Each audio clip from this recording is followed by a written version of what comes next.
Thank you, Vinaji. A very warm welcome to all the participants.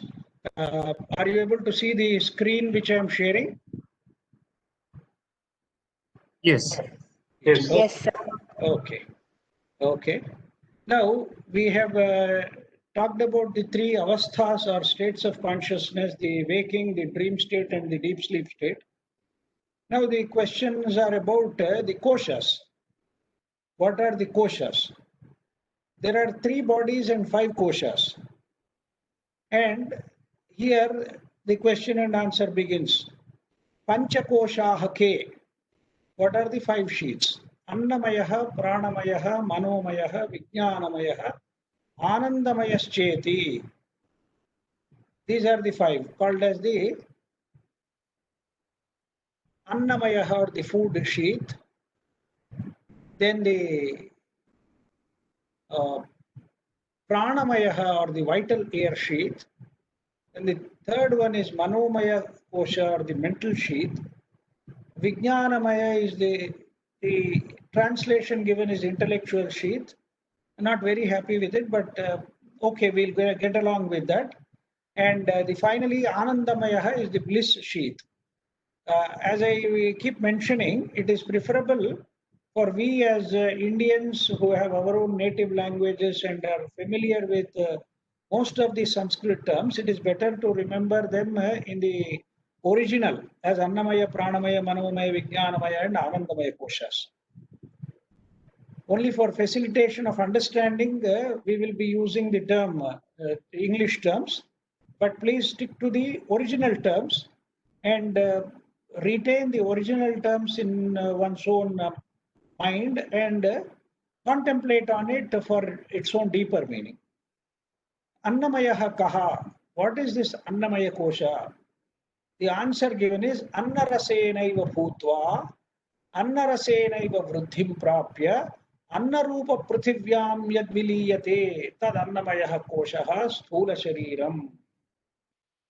The meaning of this is,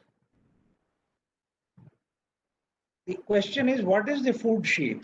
Then the answer given is that which is born of food, which grows by food and goes back to earth, which is of the nature of food, is called the food sheath, and this is the gross body. The Annamaya kosha and the gross body are being identified to be one and the same, but as I mentioned earlier in one of the earlier sessions, that we have, according to the Vedantic terminology, we have three bodies or shariras and five koshas or five sheaths. We will see how the 3 and 5 are related to each other. There could be a slight variation in what is interpreted as which kosha is connected to which body. That also we will discuss. The answer says Anna Rasenaiva Bhutva. Anna Rasa. Rasa means the essence or that which is the most important aspect of it. So it is not simply Anna, it is not born out of Anna, it is born out of the essence of Anna. Anna is food. This Annamaya kosha or the food sheath is not exactly born of food itself, but the essence of food. That is to be remembered. Anna rasenaiva bhutva. Rasa, as I said, means the substance or the essence of anything. So here the Anna Rasa is the basis for birth. The body that is born along with the sheath, which we call as the Annamaya kosha, is born out of the essence of food. That means it is essentially food based. And Anna Rasenaiva vruddhim prapya. It grows on the essence of food. That means if the food, there may be intake of food, but if the essence does not get digested and give strength to the body, merely consuming food may be a problem. Okay. annotate the shared content. Okay. Hello. Yeah. Uh, please follow what I am saying. Anna rasenema bruddhim prapya. Here, it grows not merely on food, but the essence of the food which the body receives after the food is digested. After the food is broken into various components and various organs of the body derive energy from this food, then only it grows. See, there is an Ayurvedic sutra which says, for a healthy body, food is the sustainer. But for a diseased body, food is the killer. Food, if you take when you are not well, especially when you have some high fever or infection or anything, if you consume food, that food turns into poison for the body.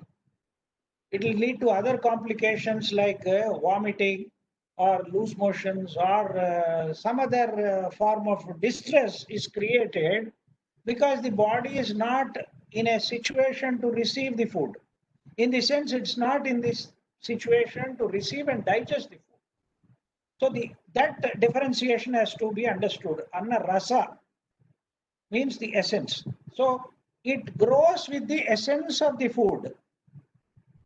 That's why there is another Ayurvedic sutra which says that whenever you are not well, skipping a meal is the best medicine. Langhanam paramaushadham. Langhana means skipping. Langhana actually means jumping. So skipping a meal is the best medicine when the body is unwell. When the body is not in its normal state, the best thing is to give rest to the digestive system, whereby it gets time to heal itself and recover back to normalcy. Now, the third important aspect that is being informed to us here is the Prithvi, the earth, is the embodiment or the form, assumes the form of food. Because all food is grown on the earth. All food is generated by the contribution of the earth. Like all your plants, trees, fruits, vegetables, even the so-called animal products and all which come are basically sustained and nourished by the earth. So finally what happens to this kosha? It gets merged into the earth, which is of the form of anna, which is of the form of food. That's why anna rupa. Pruthivyam. Pruthivyam means of the earth or in the earth. It gets viliyate. It gets merged. That means subsequently it is, as the Christian this thing says, dust to dust. You go back to dust. So this particular kosha is also called here as the sthula sharira, but not exactly the sthula sharira. See, Annamaya kosha is a covering or a subtle covering of the physical body with which it is very closely associated and which absorbs food for its own nourishment. So the functioning of the Annamaya kosha and the Sthula Sharira or the gross body are closely related to each other and they go together. They are almost inseparable.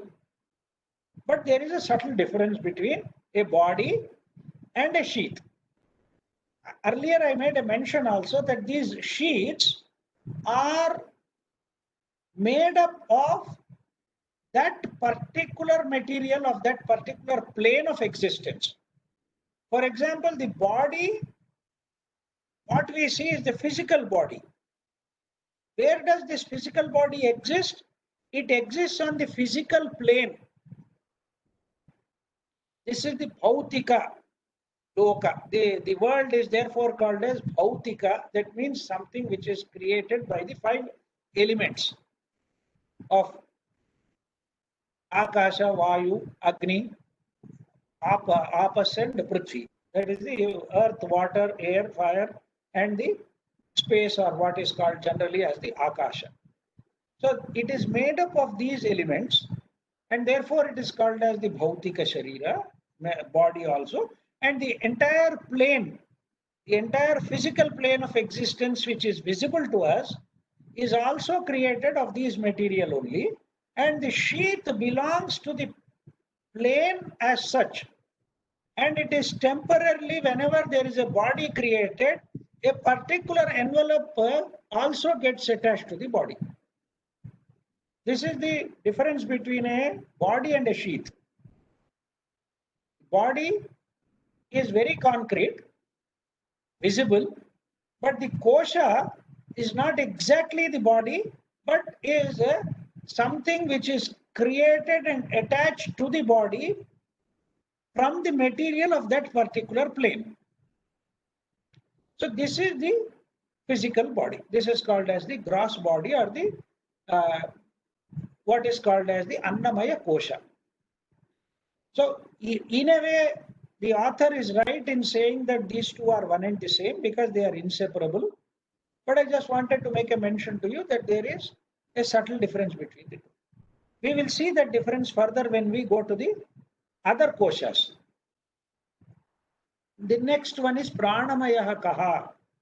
What is the vital air sheath? Pranamaya. He says Pranadyaha Panchavayavyaha Panchavayavaha Vagadindriya Panchakam Pranamaya Koshaha. The five physiological functions such as prana, etc. There are five: prana, apana, vyana, udana, and samana. Together with the five organs of action: Vag, Indriya, Panchakam, Vag, Pani, Pada, Payu, and Upastha. We have discussed this also, the five organs of perception and five organs of action. So the five organs of action and the five Vayus, or airs. Air is not a very right word again. Prana is a vital force or a vital energy. And this vital energy manifests itself in five forms: Prana, Apana, Vyana, Udana, and Samana. I'll not go into how these things function, where they operate, and all that. We may come to it later on, or we'll discuss it in a detailed manner subsequently. Let us first understand what are these koshas. So there are five Vayus and five organs of action. These together form the Pranamaya Kosha, or what is called as the vital sheath. Air is a physical representation of prana. Air is only a physical, one of the dimensions of prana, and it's not exact. Prana does not exactly correspond to air. Though we require air to breathe, but when we take in air, it is the essence which is there in the air, which is oxygen for the body. But along with that, it also gives nourishment to the subtle body, and that energy is called as the vital energy or a vital force. So these are the five pranas and five organs of action. They put together form the Pranamaya Kosha. Very briefly, we are trying to understand. We'll elaborate them at a later point of time to get into the details. So this is the Pranamaya Kosha. We have to remember the five airs, or five different pranas, or five types of pranas, and the five organs of action. Then Manomaya Koshaha Kaha. What is this Manomaya Kosha? Manascha Jnanendriya Panchakam Militva Yo Bhavati Samanomaya Koshaha. The mind and the five organs of perception, Jnanendriya Panchakam Militva, means coming together. And they are combined together. And this combination brings into existence what is called as the Manomaya Kosha, or the mental sheath. The Vital sheath, it is the organs of action. Whereas the Manomaya Kosha, it is the organs of perception here. That is the difference we have to. And that's why the 5 organs of perception or 5 senses and the manas put together form the Manomaya Kosha, and therefore manas is referred to sometimes as the 6th sense organ. The 6th sense is the Manomaya, manas or the mind. Mind itself is a sense, like the 5 organs of senses. That's also an organ. So the 5 organs of perception and the mind put together, when they come together, the Manomaya Kosha is formed. The Manomaya Kosha comes into existence. That is the simple answer for the Manomaya Kosha. Then Vijnanamaya Kaha. What is Vijnanamaya Kosha? Buddhi Jnanendriya Panchakam Militva Yo Bhavati Sa Vijnanamaya Kosha. Here you have to understand again. There it is manas and the 5 organs of perception. Here it is buddhi and the 5 organs of perception. The organs of perception are common to both Manomaya Kosha and Vijnanamaya Kosha. Only there it is the manas. Here it is buddhi. Now this term buddhi has to be very carefully understood. Buddhi generally is translated as intellect. Now this intellect is not, according to me, a correct word for buddhi. That's why I have put the term experiential, and I have put it in bold here. What is the intellectual / experiential sheath? Here it has a specialized ability to experience. That is important from the Vijnanamaya Kosha point of view. So the faculty of experiencing or discriminating, along with the 5 senses of perception, when they come together, when they get mixed up, when they get into a combination, then the intellectual sheath or the experiential sheath, or what is called as the Vijnanamaya Kosha, is formed. I will elaborate on this subsequently, on this manas and buddhi aspects of it. This is the Vijnanamaya Kosha. You understand the point now? Now, then comes the next one, which is the Anandamaya Kaha. What is this Anandamaya Kosha? Evameva Karana Sharira Bhuta Avidyastha Malina Sattvam Priyadi Vritti Sahitam Sat Anandamaya Kosha Etat Kosha Panchakam. What is the bliss sheath or the Anandamaya Kosha? Avidyastha. Avidyastha means established in avidya. Okay? Please remember these terms. Avidyastha is established in this. And Malina Sattvam. Malina Sattvam here means it is of impure nature. Sattva means in one way refers to the innate capacity or the capability of a person.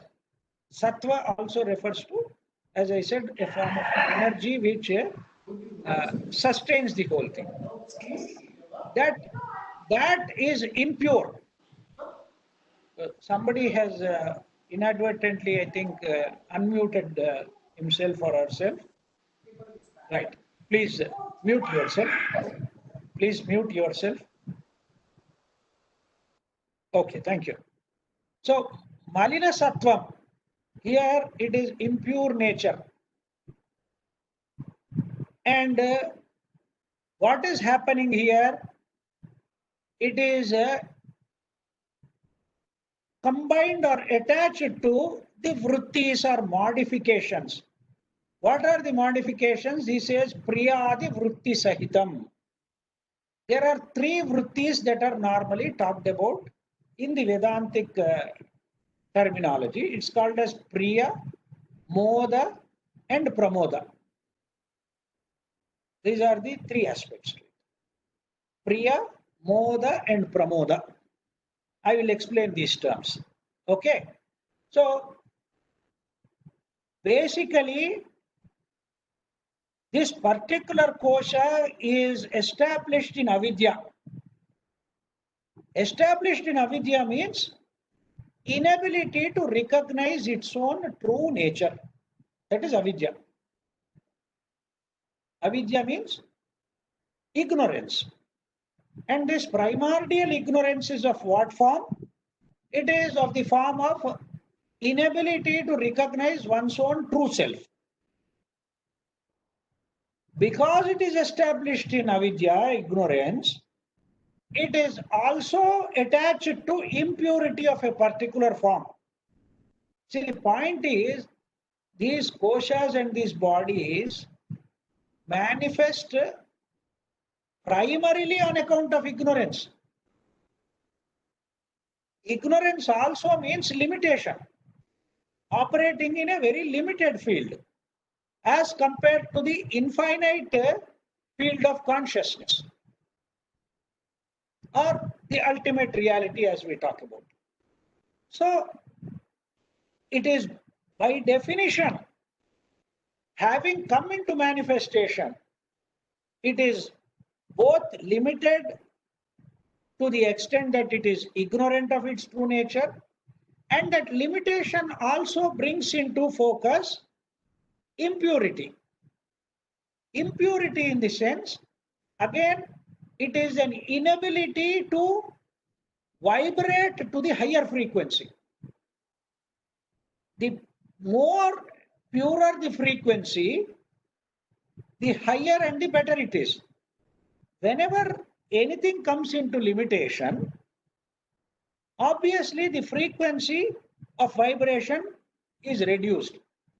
The reduction of that frequency of vibration itself is impurity. Impurity does not mean something you can't touch it or you feel bad about it or it is something which is not good and all that. Not necessarily. These are to be understood as limitations of functioning. Both ignorance and the impurity they are talking about are limitations of functioning. And it is combined with or it is joined or united with different types of modifications. That which is a combination of avidya, malina sattva and priyadi vritti, which is identified or whose form is said to be the causal body, is called as the Anandamaya kosha. Now, this part of the definitions and explanations are one part of it. Let us recall what we discussed earlier. See, the Annamaya kosha is a sheath attached to the gross body or the sthula sharira. The subtle body is a twin of twin nature. It is a duality. Duality at one stage, it is the Pranamaya kosha and also the Annamaya kosha, because the Sukshma Sharira is one Sharira, but two sheaths are attached to the Sukshma Sharira. In the Sukshma Sharira, you have the Manomaya kosha, and what drives the Manomaya kosha is its energy born out of desire. The energy born out of desire. It is called as Ichha Shakti. So the Manomaya kosha is associated with desires on the lower side. and you have the Pranamaya Kosha. If we take the, what I call as the theosophical explanation of it, there they say there is an etheric double. Etheric double is the Pranamaya Kosha. Etheric, why they call it as a double is, it is said to be exactly like the physical body, but projecting about 2 to 3 inches from the body, from the physical body, 2 to 3 inches. It covers the whole physical body on all sides. And I made a mention also that the chakras are in the Pranamaya Kosha, not in the physical body. The location of the chakras is in the Pranamaya Kosha. This is another important point to be remembered. There is a connection between the Pranamaya Kosha and the Annamaya Kosha, which is connected to the gross physical body.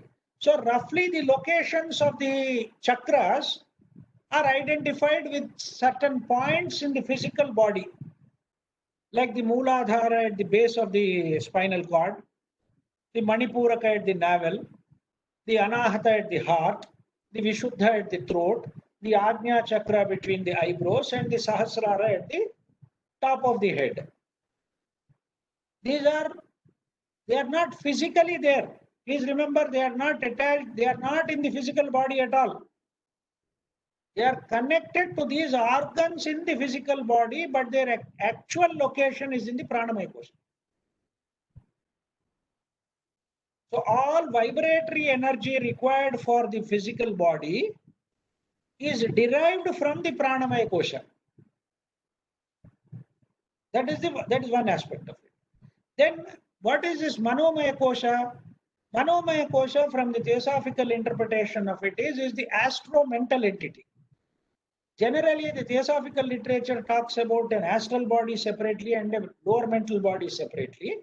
But for all practical purposes, they are so closely combined to each other, they operate as one entity called as the astro-mental entity or the astro-mental body.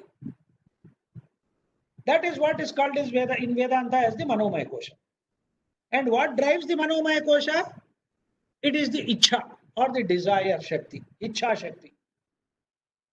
The astral body is the repository of all our desires and emotions and feelings. So that and the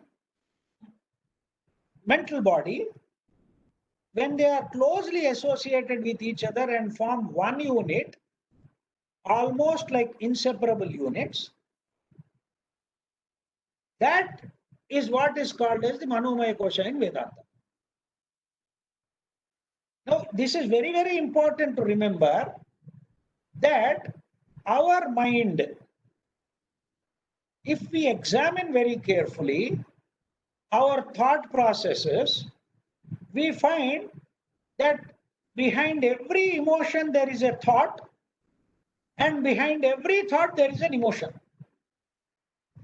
Emotion includes desires. Emotion, when I say emotion, it includes desire. So every thought is driven by some desire, which may be very conspicuous or which may be very hidden or unconscious. Similarly, whenever a desire emerges or comes into our consciousness, it is in some form associated with a thought. Because without thought, the emotion becomes directionless. Without emotion, thought becomes purposeless. This is what has to be understood very clearly. Emotion without thought. Emotion, when I say emotion, it includes desires, feelings, all the bundle of all that messy thing, which is the combination of all our desires and emotions and feelings and whatnot. So emotions per se become directionless if they are not attached to a thought. Sometimes what happens is thought is so much dominated by the emotion that it comes out in a very haphazard and reckless manner. We don't know why we are behaving in a certain manner when certain emotions overpower us, like anger, greed, lust. When these things operate in us, they sometimes are so powerful that they can overpower our thought and therefore behave in a very reckless and haphazard manner and become totally directionless. So there is no channelizing of desire if there is no thought attached to it.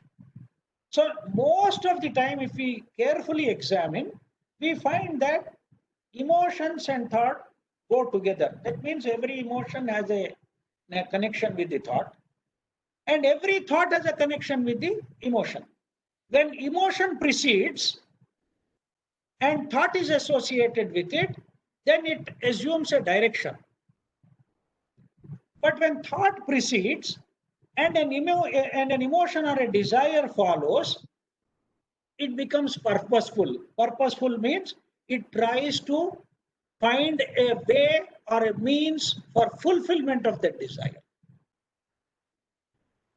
So emotion without thought is directionless. Thought without emotion is purposeless. This is our normal state of consciousness. This is the level at which we behave. Can you just give me 1 minute's time? I'll get some water. I'm slightly feeling dry throat.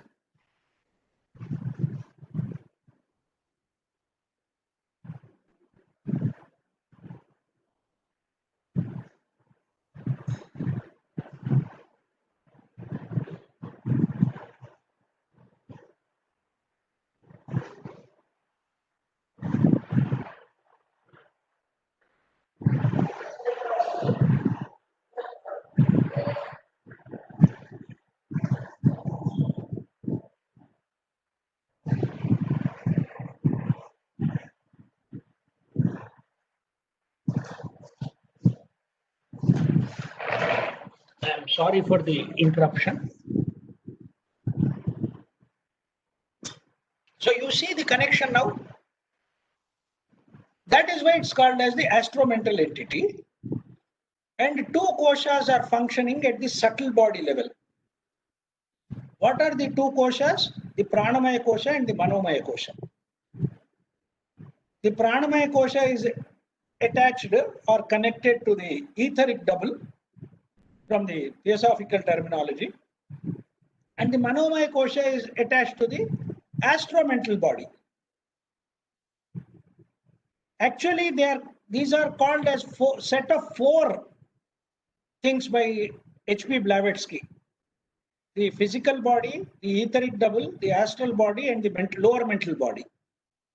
Therefore, in the theosophical literature, it is sometimes referred to as the lower quaternary. The lower quaternary, or what is called as the Dehatma. The reason for calling this as the Dehatma is these four aspects or bodies, as they are generally referred to as, are created afresh for each incarnation. For each incarnation, we have a fresh physical body, a fresh etheric double, a fresh astral, and a fresh lower mental body. That is the reason why we don't remember our past lives, because they are created afresh. So coming back to the Vedantic terminology, two bodies and three sheaths are attached. The Sthula Sharira is attached to the Annamaya Kosha. The Sukshma Sharira is two sheaths are attached, two koshas, the Pranamaya Kosha and the Manomaya Kosha are attached. Then the next higher level is the Vijnanamaya Kosha and then the Anandamaya Kosha. The Vijnanamaya Kosha is that body with which the faculty of discrimination is associated. Buddhi. Or in another term, another way of looking at it is all experiences are actually related to the Vijnanamaya Kosha and the Karana Sharira,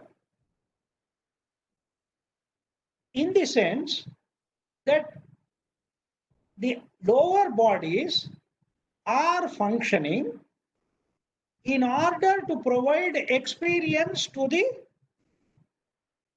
Karana Sharira from a spiritual perspective. And the kosha associated with the Karana Sharira, we have two actually. The Vijnanamaya Kosha and the Anandamaya Kosha. There's a slight differentiation between what the Vedantic terminology says and what the Theosophical terminology talks about. The reason for that is, I'll tell you. Fundamentally, at a lower level, it is desire that drives our mind. Our mind is driven to perform actions primarily by our desires and emotions. So therefore, the operating energy is called as Ichha Shakti.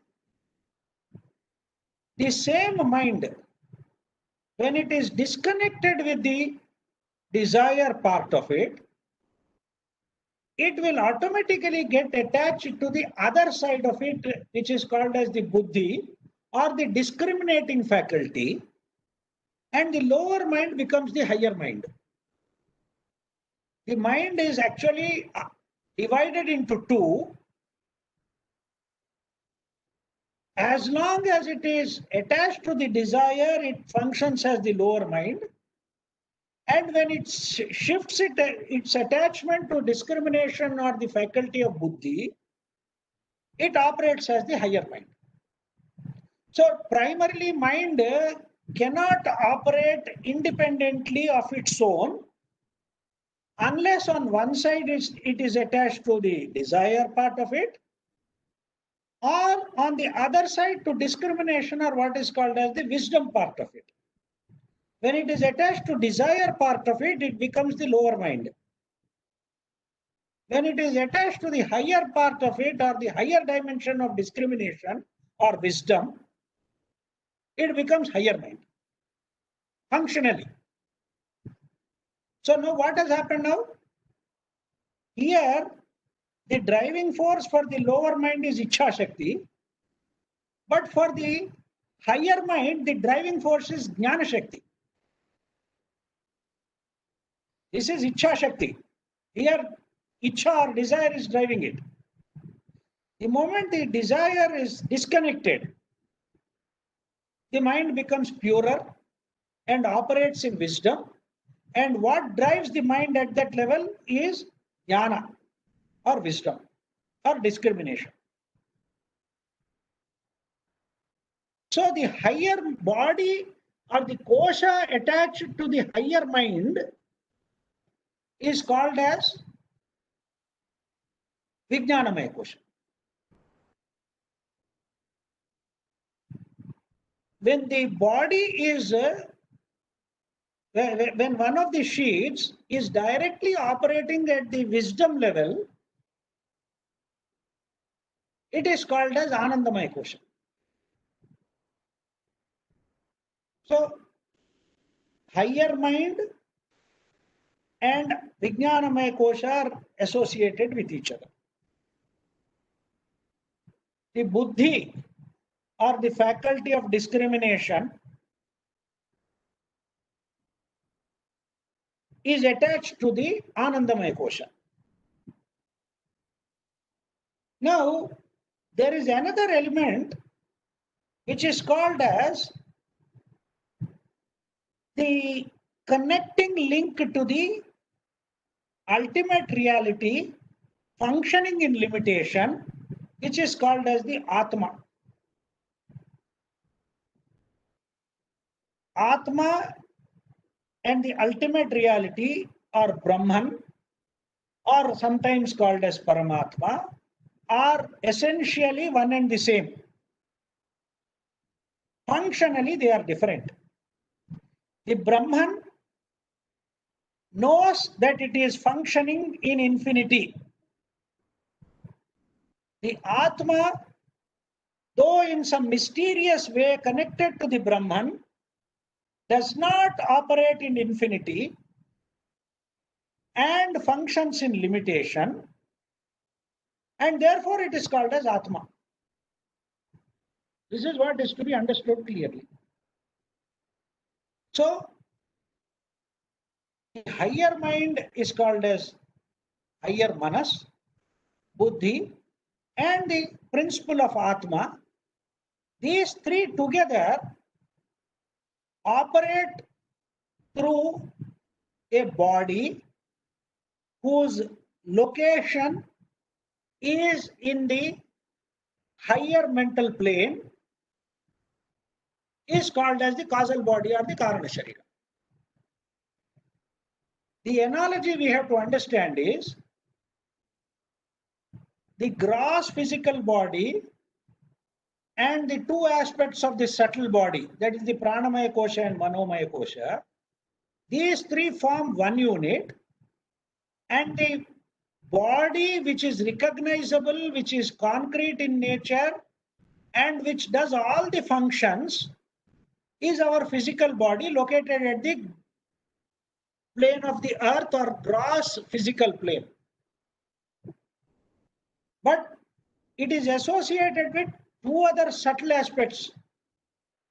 Exactly similarly, the higher mind or the higher mental plane is the plane on which the causal body functions, but two other subtler aspects are attached to it, that of the buddhi and the atma. So the higher mind, the buddhi and the atma is called as the jivatma, or the English term used, which is a technical term called as the individuality.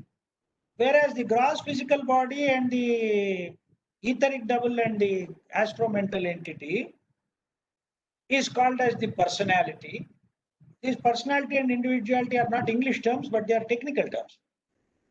This in the Vedantic terminology is called as the Dehatma, and that is called as the Jivatma. So now the 5 sheaths and the 3 bodies, I hope, are clear. Now, I have added another slide for your explanation. We'll come to that, then it becomes much more clear. See, birth and death belong to the Annamaya Kosha.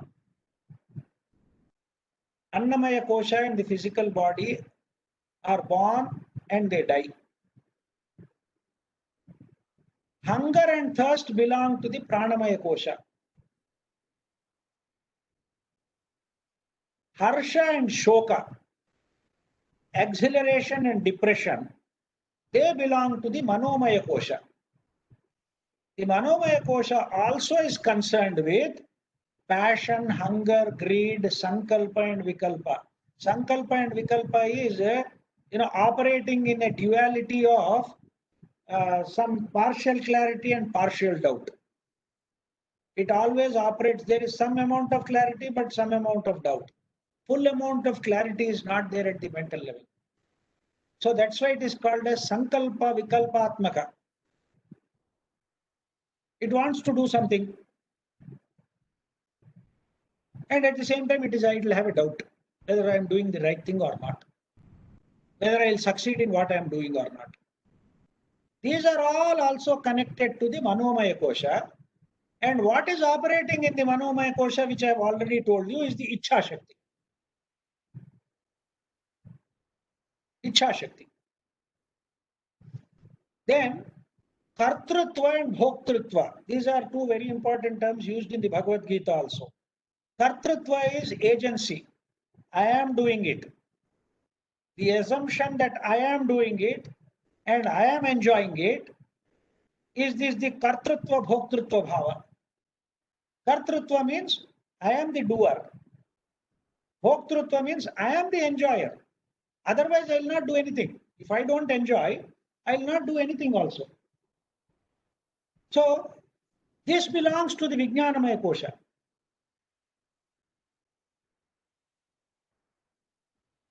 There,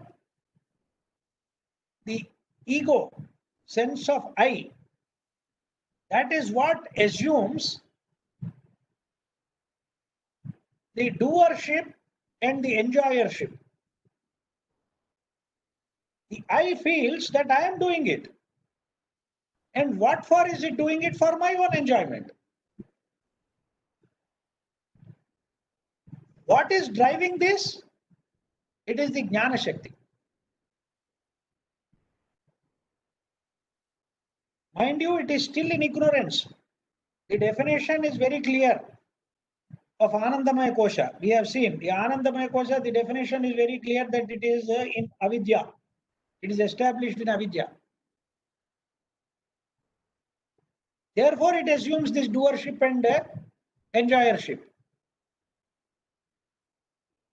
But because it is associated with the faculty of discrimination, the driving force for that is the Jnana Shakti. That is one important aspect. Then coming to the Anandamaya Kosha, sleep, Nidra and Moha belong to Anandamaya Kosha. See again, because the Anandamaya Kosha is established in ignorance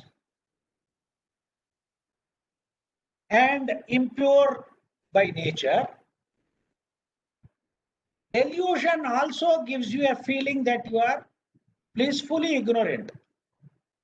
There is a state of delusion, isn't it? When you are blissfully ignorant. That also gives you ananda. But that's a false ananda. False in the sense, it is because it is established in ignorance and it is unable to function with the higher frequencies, and therefore it is in some form termed as impure. Sleep and delusion belong to the Anandamaya Kosha.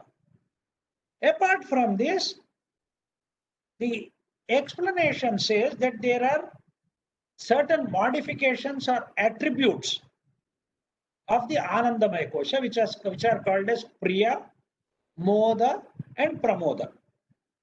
We need to understand these three terms. I'll give you the approximate meaning of these three terms, the three English terms I'll give you. Priya means what is dear to me or what gives me pleasure. This is essentially a case of a sense of attachment and belonging to you. The thought itself gives you pleasure. The thought of attachment or what is dear to one, that itself gives us a form of pleasure which is called as Priya. For example, I say I am attached to my wife. Whether my wife is here or not, she is dear to me. It can be the same thing with one's husband also. It's a wife and husband. If you say is dear, my wife is dear to me, means the presence, physical presence of the wife is not necessary. The very sensation, the very feeling that so and so is dear to me. Your child, your grandchild, your attachment to things, they give you a sense of pleasure which is called as Priya.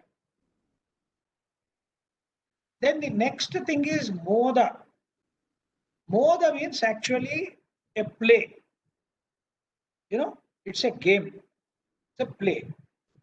When Moda can be roughly translated as joy or connected with enjoyment. When you are in association with it, that gives you joy or enjoyment. What is dear to you, when it is close and nearby, and when you are playing with it or associated with it or indulging in that, that gives you joy or enjoyment. That is called Moda. Now there is a third stage of this same type of happiness or pleasure, which is called as pramoda, which is excessive joy, an excessive sense of joy. When you are closely associated, when you are actually fully in enjoyment of the object that is dear to you, that state of happiness or that state of enjoyment where you have that excessive sense of joy is called as pramoda. All these attributes also belong to the Anandamaya Kosha. One important secret to be remembered in connection with this is what is called as Ananda or bliss at one end and gross sensual pleasure at the lower end are all connected through a common thread of bliss or happiness. The lowest and the grossest form of happiness or pleasure and the highest sense of being and pleasure or happiness or bliss or whatever you call it are qualitatively different but essentially the same. Qualitatively, a gross sensual physical pleasure is totally different qualitatively as compared to the highest state of bliss. But are they essentially different? No, they are not essentially different. They are essentially connected to the same thread. At the lowest level, why does one indulge in sensual acts or sensual things? Because it gives a form of pleasure. And at that level, it gives you happiness also. At a particular point, when you are completely indulging in it, you feel a tremendous amount of joy or ecstasy also. Based out of the same ignorance, that's a different matter. Qualitatively, it is different. So what drives the whole creation is this Ananda. Because Ananda is essentially an attribute of the ultimate reality. Attribute in manifestation, please. The Brahman is attributeless. The supreme intelligence or the ultimate reality has no attributes at all. But once, when it comes into manifestation in some form or the other, its essential nature is Ananda. Anando Brahmeti Vyajanat is the Upanishadic mantra. Know that Ananda is Brahma. Brahma and Ananda are one and the same. Because it is of the form of Sat, Chit and Ananda. The triplicity of manifestation is based on pure existence, pure consciousness and pure bliss. So this is the aspect. Why do we enjoy anything at any level? At a certain age or at a certain mental state or in a certain situation, one may not indulge in gross sensual pleasures, but one may indulge in some other pleasures of, say, music or dance or some other art form or studying or reading. That gives you a lot of pleasure. That's a finer aspect of the same pleasure. And there, these three types of pleasure or happiness are associated, which are called as Priya, Moda and Pramoda. One is something dear to you. Other is one that gives you joy because you are indulging in it. And something which gives you excessive joy when you are fully immersed in it. That's what is called as Pramoda. This is the nature of the whole thing, where we are dividing it for our understanding as the Dehatma and the Jivatma, the three Shariras and the five Koshas. See, don't look at them as separate entities or separate things operating. They all operate as one unit. For example, in the physical body, we have several organs. There is a heart, there is a liver, there is a spleen, there is a digestive system, there is a respiratory system. They are all not separate, isn't it? They are functionally separate, but operate in one unit, right? So similarly, these bodies and the koshas and all these things are functionally different, but act in unison.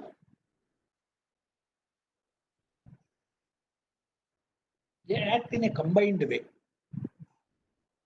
They are not separate things to be looked at as different entities operating through us, conflicting with each other. No. That's why when there is a manifestation of a desire in the physical body, essentially we are that. We are that desire. We are no different from that. See, Jiddu Krishnamurti therefore says, when you are angry, anger is not different from you. You are anger. You are greed. You are envy at that moment when it is operating through you and overpowering you. Because that's what is conscious and that is what is alive and kicking and acting through us. So therefore, we become that at that point of time. Later on, I may separate myself and say, why did I become angry? Why did I get anger? And how did I operate that way? That's only a post-mortem analysis. But essentially, when we are functioning, it is a unified functioning of all these bodies and koshas and these emotions and thoughts and desires and the feeling of doership and the feeling of enjoying it and the manifestation of exhilaration and depression. And all these things are like bubbles and waves in an ocean or in a pond or whatever it is. So that's why the comparison is given to that. But essentially, it is one and the same. Functionally, they are separate. They appear to be separate. That there are 3 koshas for a person. There are 5 sheaths or 5 koshas and 3 bodies or 3 shariras. They're all one unit which constitutes what is called as the total human constitution. This is the total human constitution. The Dehatma and the Jivatma. The Dehatma, as I said, is called as the lower quaternary because there is the physical body, the etheric double, the astral body, and the mental body. This is called the lower quaternary. And the upper one is called as a triad. Triad is because Atma Buddhi Manas. The Atma Buddhi Manas is the triad. So the lower quaternary, on the lower quaternary is sitting the upper triad. So you have a rectangle here and a triangle sitting on the rectangle. This rectangle is your Dehatma, the triangle is your Jivatma. The whole thing put together is the human being or the human constitution. This is what is to be understood from the Shariras and the Koshas. I hope it is clear. I don't know, it's already nearing 7:40. Let me see what is the the explanation is being given as to how one feels that one is separate and one is all these things and doesn't recognize the unity behind all these things. We will go to it subsequently.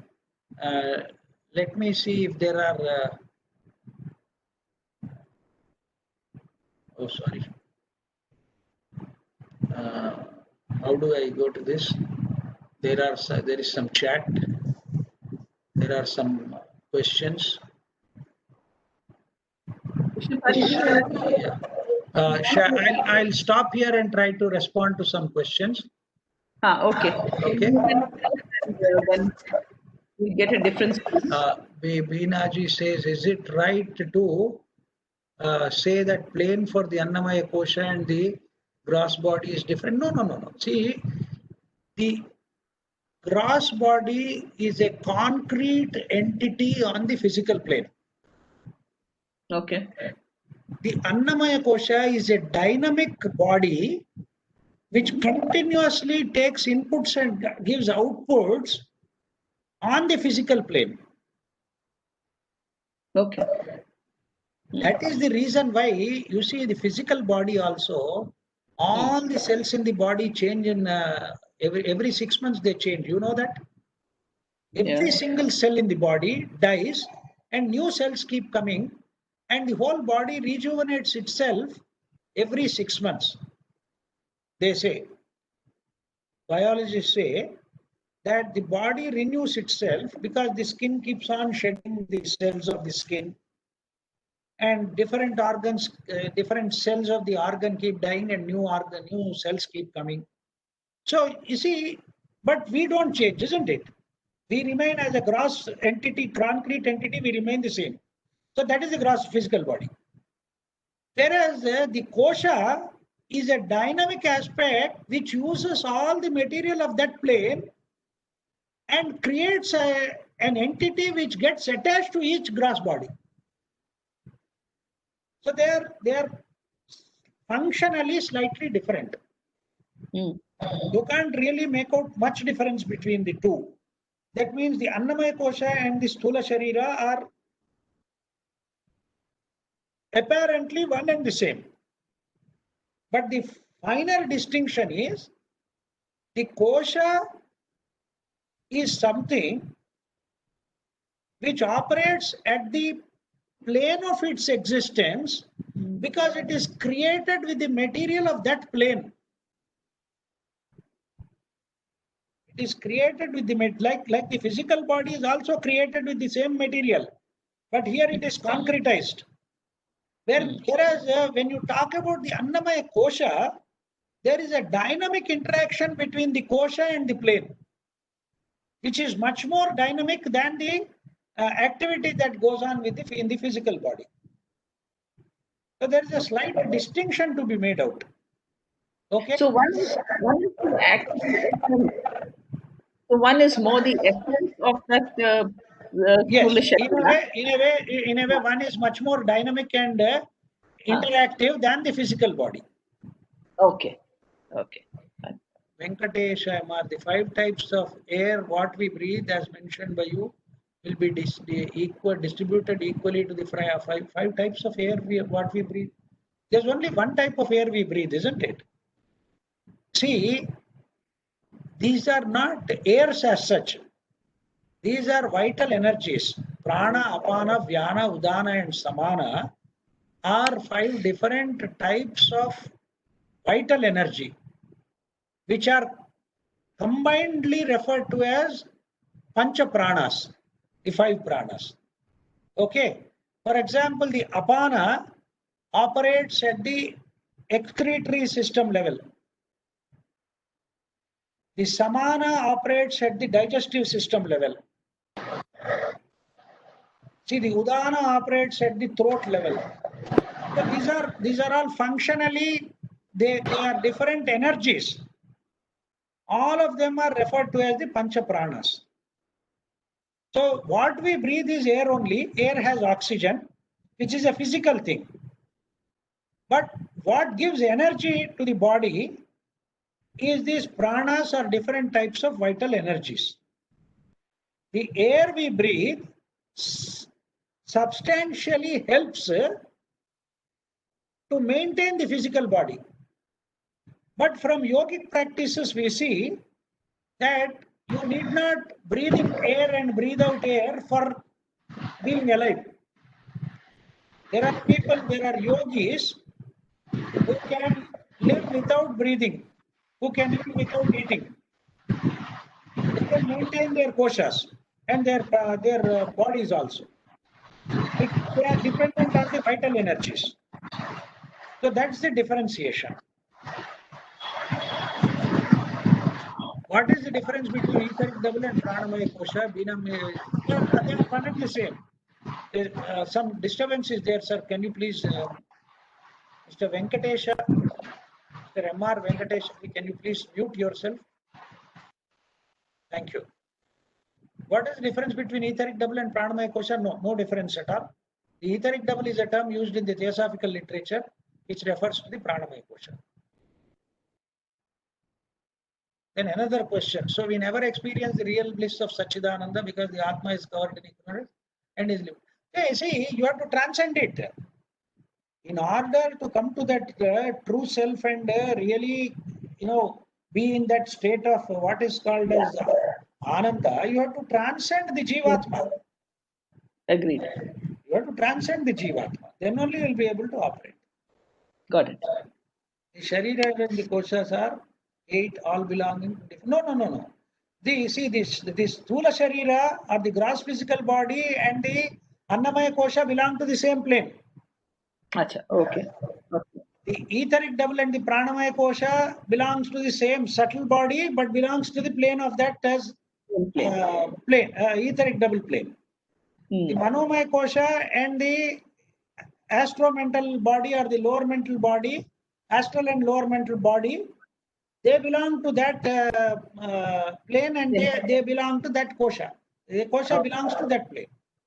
They don't look at them as 8 different and all. No. Okay, got it. Yeah. So any more questions?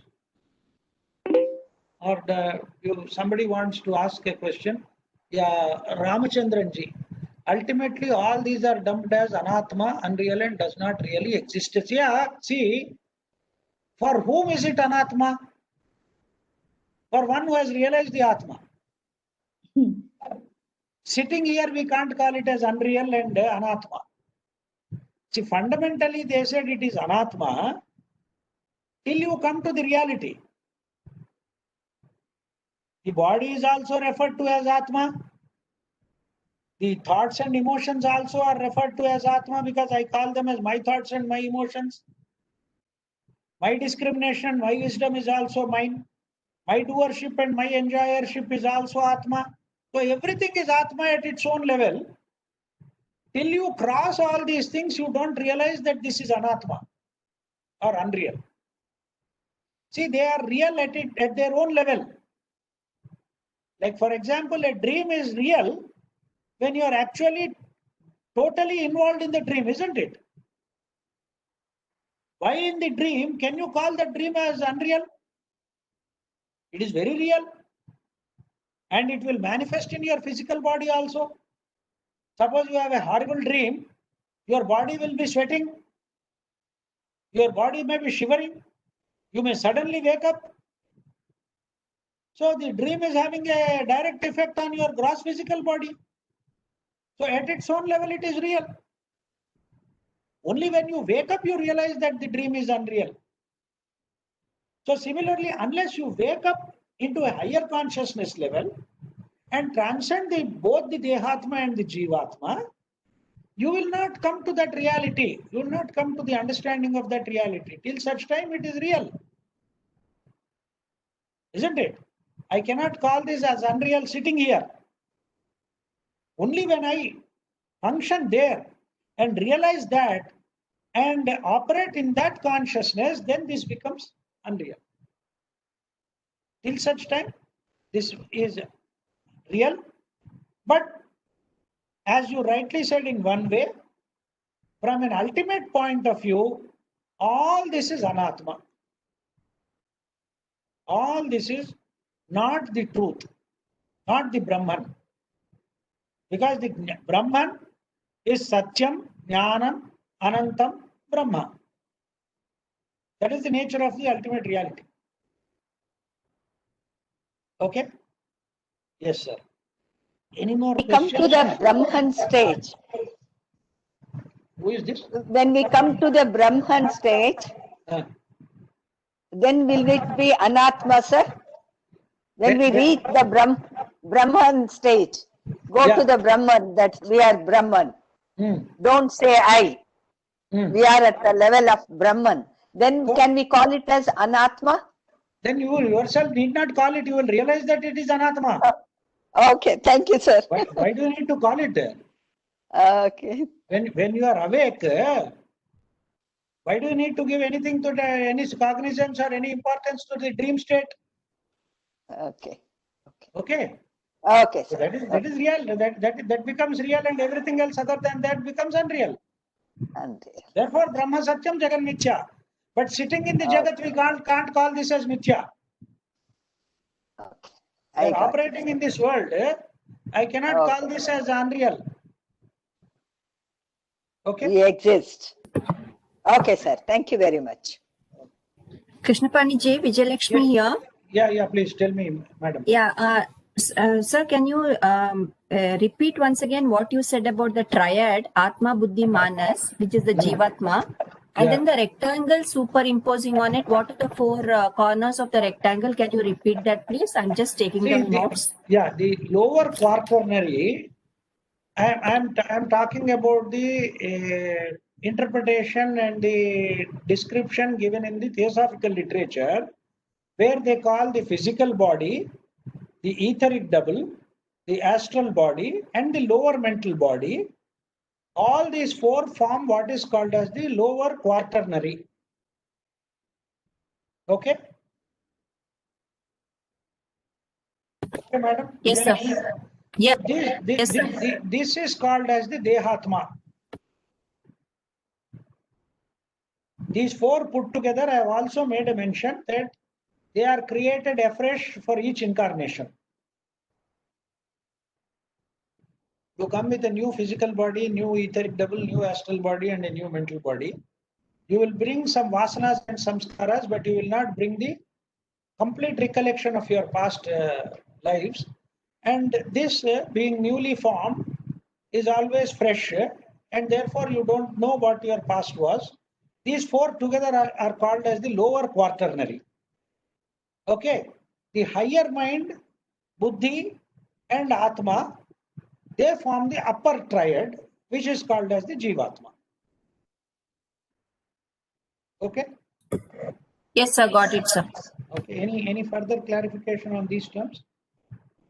I think I have sufficiently elaborated on that. Right? Vijayalakshmi ji, fine? Yes, sir. Yes, Sir, Okay, thank you. Yes, please. Sir, I'm Srinivas Murthy. Yeah, please tell me. In some other occasional rebirths, they remember this past memories also. In what context they remember? Freak cases. Yeah. They are freak. They Oh. are freak cases. But in the case of some people who are able to consciously function at the Jivatma level, they can remember their past lives. Okay? But it is one in lakh like that. Yeah, only freak. Yeah. All freak cases are always there, and freak cases can happen. See, the whole spectrum is such that anything that has even 1/1,000,000th of a chance of manifesting will manifest. Yeah. Anything that can manifest will manifest. Okay. Okay? Thank you. That's only a freak case. Okay. Thank you. Okay. Yes, sir. Any more questions? Janaki Ramji is not there today? No, I don't see him today. Okay. Otherwise, we would have had interesting questions from him. Yeah, he's not here today. Okay. So we can have that. So we'll close any more questions, or we take it that it is clear? Yeah. Participants, yes. Yes, I think so we can. Yeah, my only humble submission is don't give too much of importance to mere explanation of these things. My only humble submission is don't give too much of importance to mere explanation and definitions of these things.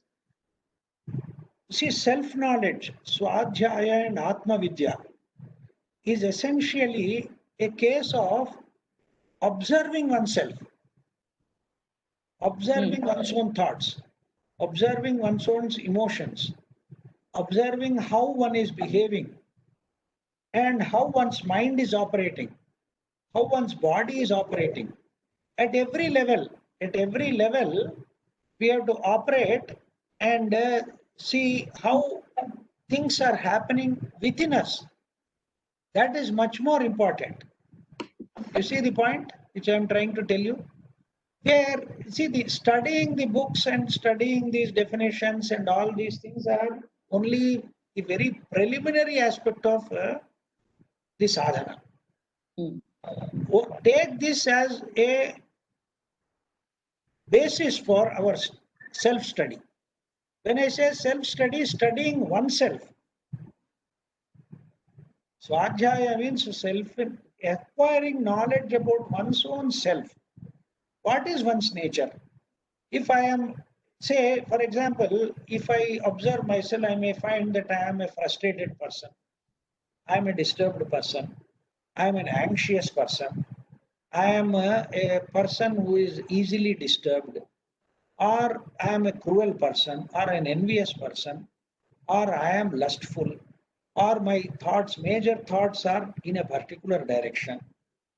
That observation becomes much more important because that will give an insight into oneself. And one becomes aware of one's own true nature at its own level. At my own level, see, I may not realize it, but generally people will say in your family, oh, he is a very disturbed man, so he is gets easily irritated, or he is an angry person. You know, if for small things he'll start shouting or howling or behaving in a very angry manner. Others will realize that, isn't it? Or somebody may say, okay, he's a pleasant person. It is good to talk to him. Okay, and he is a reasonable person. Or somebody who is that fellow is driven by emotions and he is a grossly sensual person.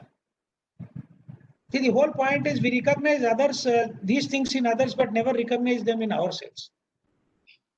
So becoming aware of one's own nature at its own level. Forget about the true nature, Atma, Self, Brahman and all that nonsense we don't know. What is the fun in talking so much about something which we don't know? Let us first start with the known. Let us start at our own level. Observe oneself in action. How do I walk? How do I talk? JK gives a lot of importance, right, sir? Yeah, obviously, because Observing yourself. that is the Sthita Prajna. Even in the case of a Sthita Prajna, the question that is asked is, how does a Sthita Prajna talk? How does a Sthita Prajna walk? How does a Sthita Prajna behave? That is the question that is put in the Bhagavad Gita by Arjuna. Yes. He did not say, how does a Sthita Prajna think? Because thinking we can't see. Isn't it? But walking, talking, behaving, a person how he is behaving in relationship, all that becomes important and that becomes our own observation. So I need to observe myself.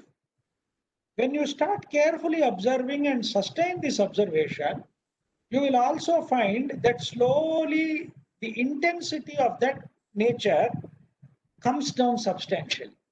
When you are constantly aware of yourself, the question of being overpowered by an emotion like anger or jealousy or hatred will progressively come down if you start observing yourself. You need not do anything. The mere fact of observation will bring a transformation. See, that is what is required as a sadhana.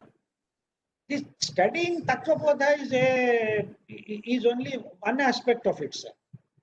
That's why somebody said the text is only a pretext.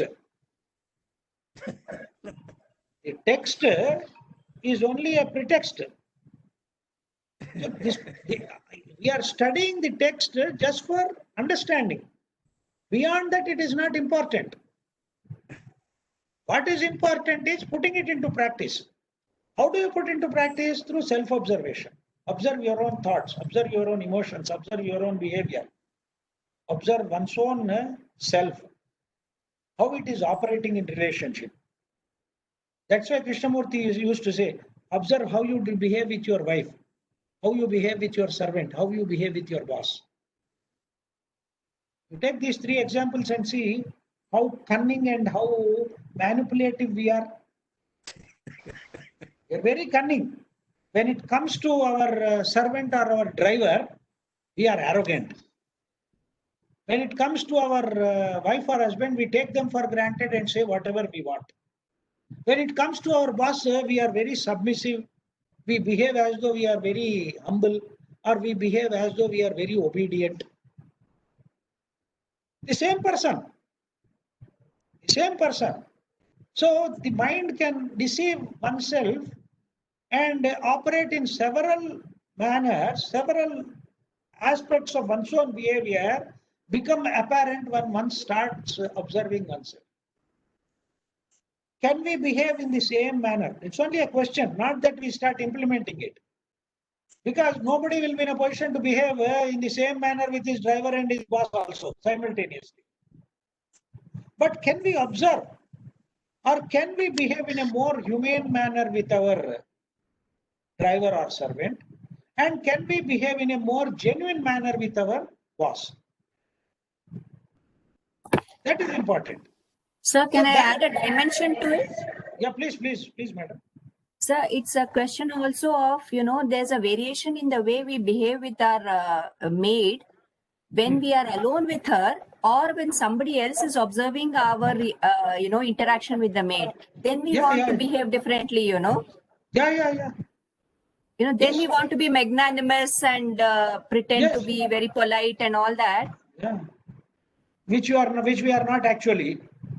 Yeah, when alone. So that is the reason. That is the reason why Jiddu Krishnamurti says that the mind can deceive itself in a million ways. Are we aware of this deception? That is what is important. Are we aware of this deception of the mind? Become aware of that deception. That is self-observation, self-study, self-knowledge being acquired. Knowledge of the self, observation of the self, studying of the self. That is important. Because that is what is going to bring transformation. Nothing else is going to bring transformation. That is what we have to remember. Otherwise, sorry, 1 minute. My system is showing low power. Okay. See, that is what brings about transformation. Once only observation brings about. Not this study is only maybe 2% or 3%. Too much of importance to the study and definitions and understanding of which kosha is what, how which kosha functions, which way, which body functions. It's all one and the same. It's one whole entity called as the human being. Look at it from a comprehensive point of view instead of dissecting it into several parts and trying to observe because somebody gave us this knowledge. That is fine, but this is what it is. Okay.